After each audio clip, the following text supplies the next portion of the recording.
In this video, Dr. Jordan Peterson explains how we adapt to our environment. There's the self, the organism, and the broader phenomenological field. Let's say you go into a pub, bar, and you've been there many times. And so you know the people in there, you know where to sit, you know what's going to happen, you've met friends there. You might say that your organism exists, at least in part, as a very accurate model of that broader phenomenological world. And then inside that, you're aware of your knowledge of the bar. And so, if your organism is properly adapted to the broader phenomenological field, when you go into the bar or other familiar place, things that you expect and want happen, instead of things that you neither expect nor want. And you could say, well, perhaps that's a reasonable definition of adaptation. Now, this isn't biological or evolutionary adaptation, right? This is personal adaptation. They're similar in some ways, but importantly different. I mean, you can be adapted to an environment without that in any way having any effect whatsoever on your evolutionary adaptiveness. So,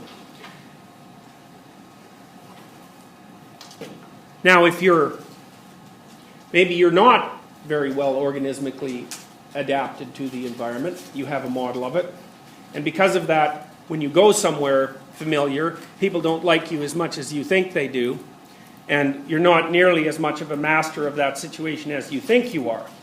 And one of the consequences of that, so that would mean that your self-representation is too rigid and simplistic and full of defenses to notice the discrepancy between your organism and the broader environment. That's pathological. And the way that's going to be marked is first by anxiety. You know, maybe you tell a joke, there's some people sitting around you, you tell a joke and you see people kind of, you know, making that face and maybe rolling their eyes. It's like, well, that's not exactly, you might think, well, they're joking, you know, they're just teasing me. Well, maybe they're not. Maybe they're damn sick of your stupid stories and you've told them 50 times and you're not very funny and they'd rather you weren't in the bar at all. And it may be that you'll actually notice that, but you don't necessarily notice it in a fully symbolically developed way. Now, what that would mean is maybe you start feeling anxiety. And Rogers identifies different levels of feeling. It might start with a subception. And to subceive something, which is a word that I guess comes from general semantics, is to have the event affect the way that you're interacting with the world in ways that you don't necessarily notice. So it's sort of equivalent to the idea of subliminal when you talk about advertising.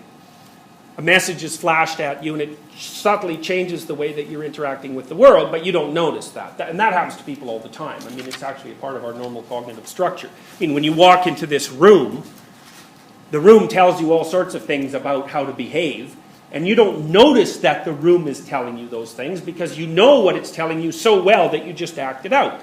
You don't need to go through all the complex processes of actually perceiving and thinking about it. And so Roger's point is that you can detect things organismically that will affect the nature of your experience without necessarily either even perceiving that or definitely not symbolically representing it. Now, maybe the social discomfort that's inherent in the situation rises up to the level of perception. That's not symbolization yet. Then you might think, well, what does it feel like to be anxious? Well, and I'm not asking what are the objective markers of being anxious, because we actually don't know those. We know we can kind of infer them. Sometimes people's heart rate goes up, but sometimes it decelerates. And then there are facial expressions that are associated with anxiety, but you have to use those to infer. If you get anxious, I don't feel your anxiety. I have to infer it. But if you get anxious, you feel your anxiety. And so then the question might be, well, what does it mean to feel anxious? Well, that's a hard question.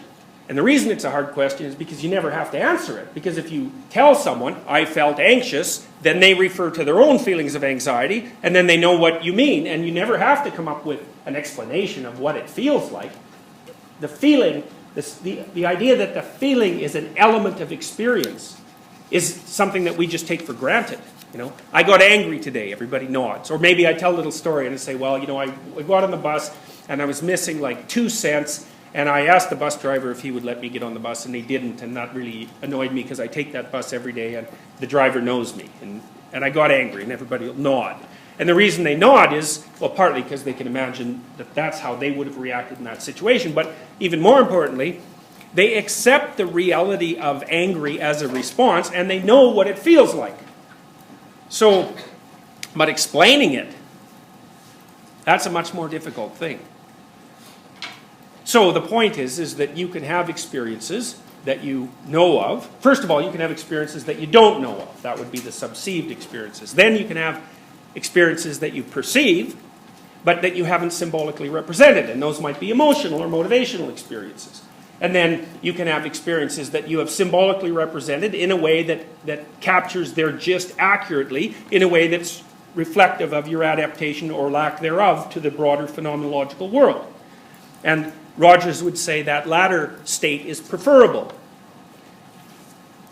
You know how to act, or you know that you didn't act properly and you know how to fix it, which is almost as good, and you represent that accurately.